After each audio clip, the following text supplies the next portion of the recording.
Okay, here we are at, what is this, Ham Expo 2022.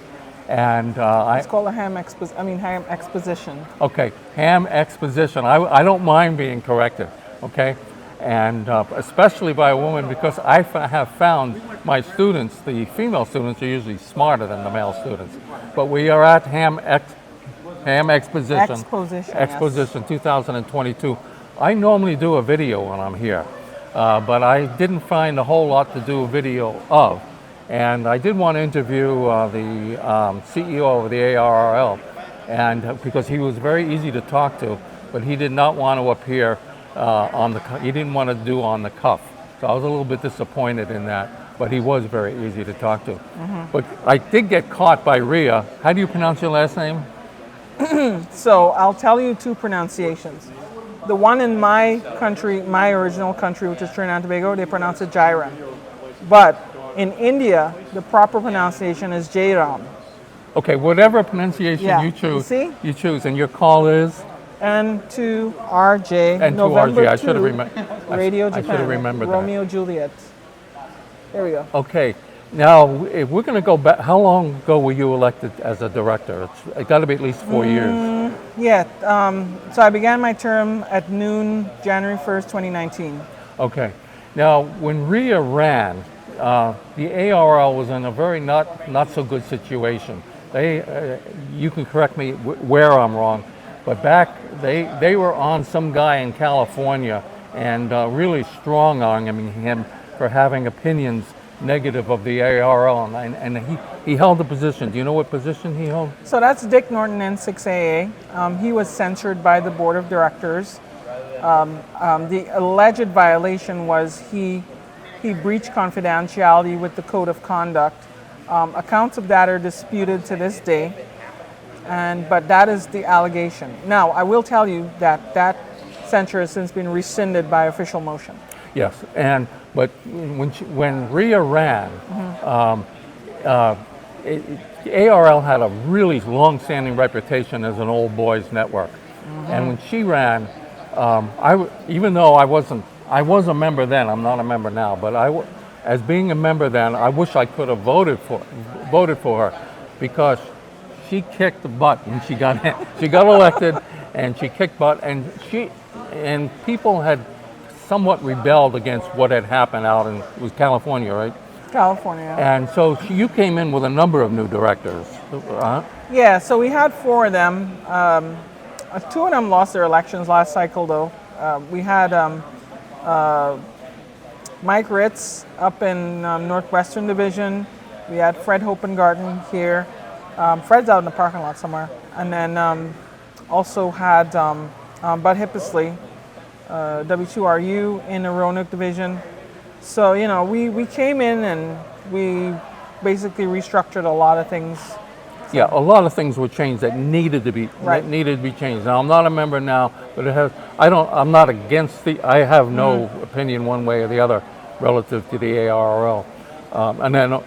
Although I'm generally fairly opinionated. Oh, really, Burt? Okay. But about the ARRL, it's not my cause de célèbre or whatever, however you pronounce it. But just kind of tell me how have things changed since you have been in? So the biggest change we had was, first of all, we elected a new CEO, right? So the last guy, Howard Mickle, he lived in Massachusetts, right? And, he was there. I can't really get into specific reasons because of employee confidentiality, but long story short, my opinion was that I don't think he was a good fit for the organization, so I did not vote to renew his contract, and 7 other or more other directors agreed, and he didn't, he was not renewed. So we had an interim CEO for a while, and then we did a search, and then we found David Minster. That's one of the things. Other things is transparency. I and others have been getting closer to members in terms of telling them exactly what's going on, whether it's good or it's bad, right? Things I can tell them, right? Because there are things I can't tell them, there are confidential things I can't tell them that deals with human resources and such like that. But things that the organization is doing, I tell them, I communicate. So those are two major things. The third thing is, because we have a new CEO, he has been reaching out to different methods of outreach. Like, and a big one is YouTube, okay? So he's been working with a lot of the YouTubers to bring ham radio content into the ARRL and to have the ARRL partner with them. So those are, I would say, some of the big changes. Now, I'm trying to think of who the New England division director was. Big heavyset guy who's lost a lot of weight. Tom Frenay. Tom Frenay. And he was more old boy, but he started to change, but not enough. And Fred, how do you pronounce it? Hoppengarten. Yeah, I had interviewed him just before the last election. I was kind of hoping he would get in, but it didn't work. Didn't work out that way. Where do you see how comfortable are you with the CEO you have now? So publicly, I will say I fully support the CEO. What I will say though is no two human beings can agree on everything. So I support a lot of the things the CEO is doing. I think generally he's on the right track. Okay. Of course, we do disagree on some things, and that's human. But you know what?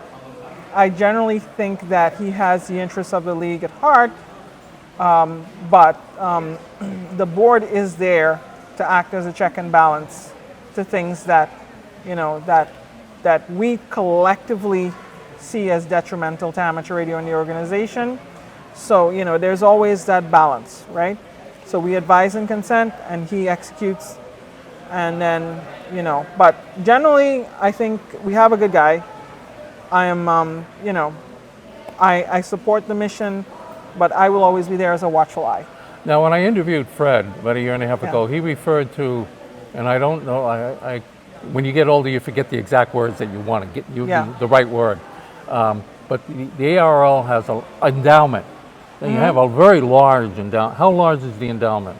I'm not well, I don't, so let me just put it this way. It's probably in the annual report.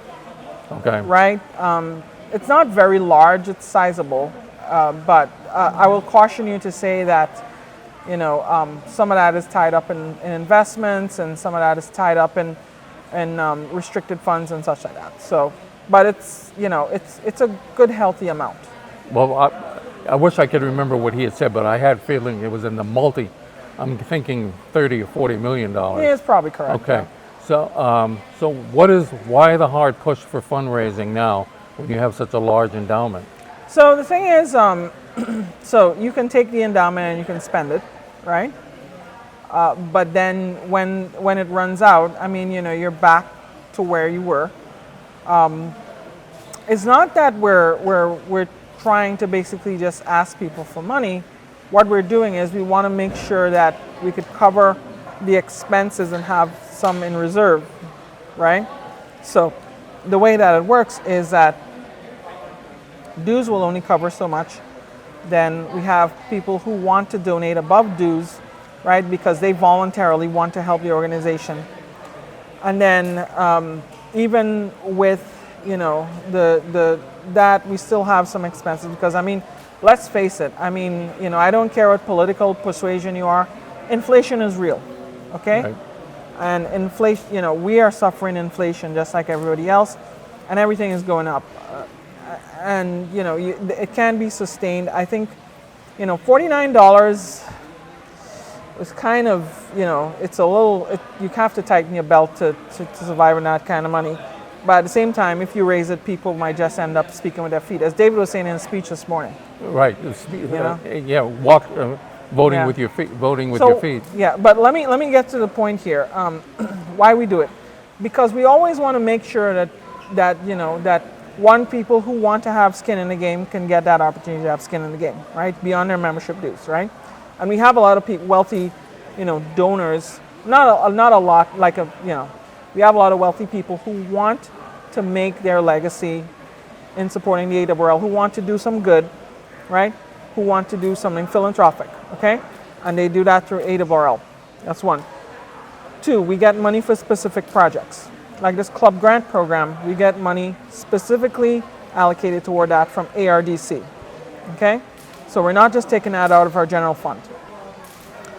And then 3, we have to basically make sure that we can continue to fund operations for the foreseeable future. Do you support they're intending on giving kids $35 if they pass the ham exam, and most of these kids have phones that cost about $800. What's the point? Is it, to me, it's like it's the ARRL trying to say we're doing something for kids. Okay, so let me ask you a question. If you're a parent, okay, my kids are not going to have $800 phones, by the way. Okay. I'm going to probably buy the cheapest Android phone or cheapest 3 generations removed iPhone, right, and give it to them that I got for free, right, and they'll have that.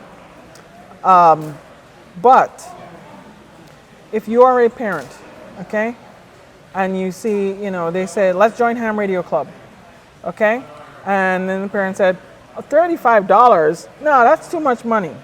That's not no, it's not for joining the club, it's for a license. Exactly. Okay. Right. If, kids want to get into amateur radio, right? That $35 kind of is like a disincentive.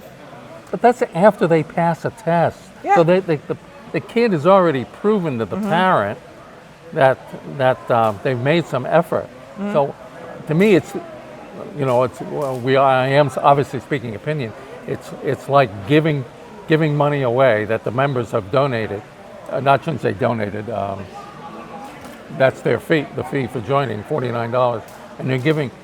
Now, I don't imagine you're going to get a lot of people that are going to take it. So yeah, the funding was always a concern raised. So this was actually originally developed by Mickey Baker, N2RJ, who is the director of the Southeastern Division. He brought this proposal, right? And the genesis of this proposal was that there are scout groups in Florida and in the South who are basically saying, well, this $35 fee is going to destroy our program because some parents don't want to pay the $35 for a ham license. What kind of parents are those? I don't know. I'm about as cheap as you could go. Although my daughter did say to me, you are cheap, but not in things that are important. But so the thing is, we want to remove that barrier. And as far as it being funded from member dues, I think what we propose is that we're going to have where members can voluntarily contribute to a fund that would fund this program. And initially, what we're doing is we're doing it on a pilot basis. We're not, we're not. It's like an experiment right now. Okay. Okay. So if this is successful, it continues. If it's not successful, if it's just draining money, then we'll figure, what? Let's just try something else or scrap the program, okay? Why not give them a membership? Because that gets them in the door of the You're preaching to the choir, buddy. Okay? Okay. I want that. I have to get my other directors to agree. Yeah, give them the membership. It's a little bit more money. It's $49, but it gets them in the door. And then you are going, at some percentage, maybe if it's 20 or 30%, you will retain some of them. I agree. And then that will be a good. I have asked for that. Let's see if we could get. I'm going to propose it again. I'm going to say Burt Fisher said that's a good idea. Oh, that now you're going to get it rejected if you say. All right, I wouldn't say Burt Fisher. I'm going to say some anonymous YouTuber from New England. Okay, is that better? Yeah, that sounds a lot better. Well, I see your kids are kind of orbiting around here, and they probably have had enough. No, it's okay. We're going to eat just now. Okay. Yeah. Well, I've been talking with a New Jersey director. No. Hudson Division director. Hudson Division director. I went to the Hudson Amateur Radio Convention in 1960, and they gave us little screwdrivers. And they gave us little lenticular rulers, right?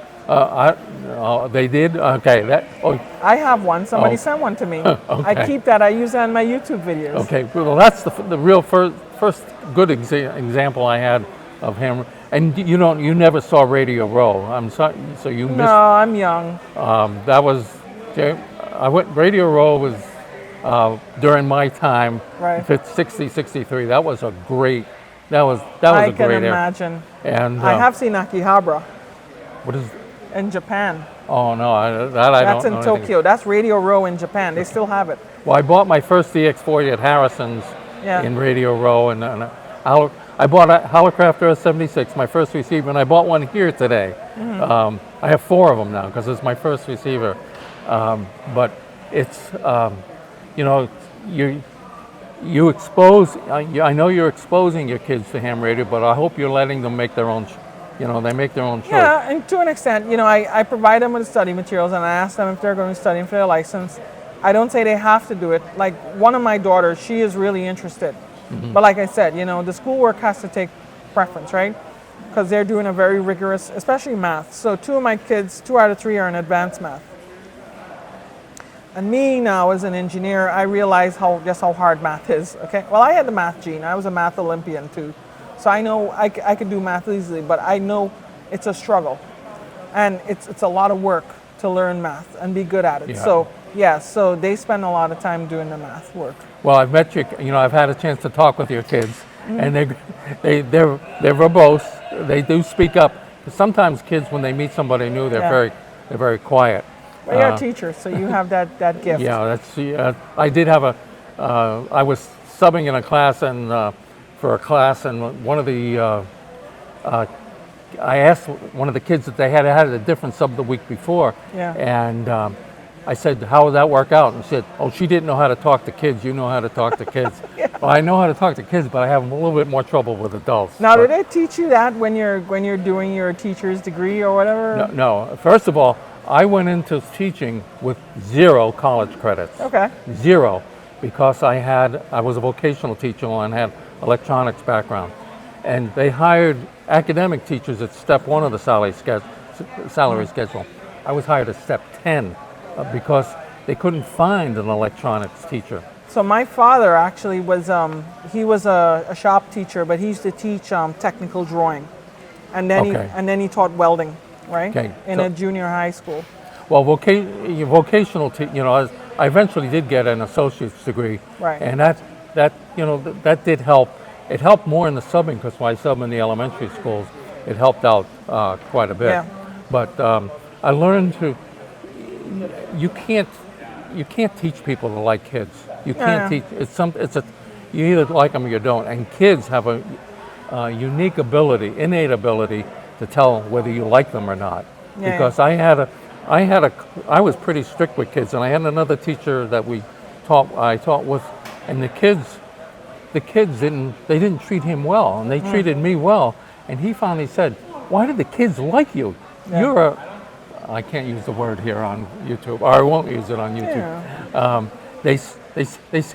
The kids think you're he said, some of the kids think you're an a-hole." Right, an alpha hotel. Yes, alpha hotel. I said, but they like you. Why do they like you? And I said, because one simple thing. I like them, and you don't. Because after school was over, he would say, he'd use some profanities on about the various kids. He didn't like them, and I do like. You can't teach people to like kids. Right. And you can teach the material, and so the biggest part about teaching is classroom management, because if you can't get their attention, you can't teach them anything. So I work with a school club, a school ham radio club, and I like working with the kids. I don't think I'll ever be a teacher just because, let's face it, economic reality, right? They don't really pay teachers all that much, and cost of living in New Jersey is so high. Yeah. Teachers, I say, I don't know how you do it. I'm thankful that you do it. I don't know how you do it, and I always support you. Well, you should see what they pay substitutes. Oh God. It's but I donate the money to children's causes. I don't, because I've invested in the stock market, and anybody watching this, yesterday was a terrible day in the stock market. But things change. By the time this goes up, hopefully the market will come back a little bit. But that's one other thing about ham. Hold on, I'm supposed to be interviewing you. But go ahead. Hams like to say they invested in a K3, Hallicraft K3, or ICOM 7300. You do not invest in ham you equipment. don't. You invest in children, you invest in stocks, you invest in homes. You do not invest in ham equipment. So stop using that word. I got in on some tech stocks in the almost, right after IPO. They paid off handsomely, and I was a Tesla shareholder when it was before they split. Well, they split again last week. Oh, I know. I'm a shareholder, And as am I. and let me tell you something. That has been one of my best performers. I enjoy having that in portfolio. But you want to know something? I have reasons I can't sell, which I won't get into here. Okay, now I have a pretty good idea why.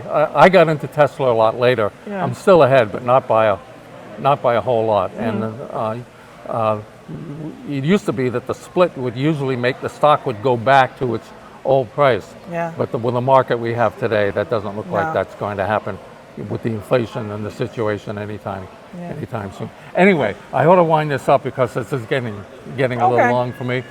So I've been talking with Ria N2RJ, Yeah. the Hudson Division Director of the ARRL, but also YouTuber just like Burt. Although I don't do videos on Ameritron AL811H yet. but you can watch. I do one on CW that's fairly popular because it's the beginner's guide to CW, and I tell what's some of the things that people shouldn't do, and one of them is if you work me, do not send KN at the end of a transmission. Don't do it, and I will end that with this. Okay. Da da da da da da da da. Okay. Okay. All right. See you guys.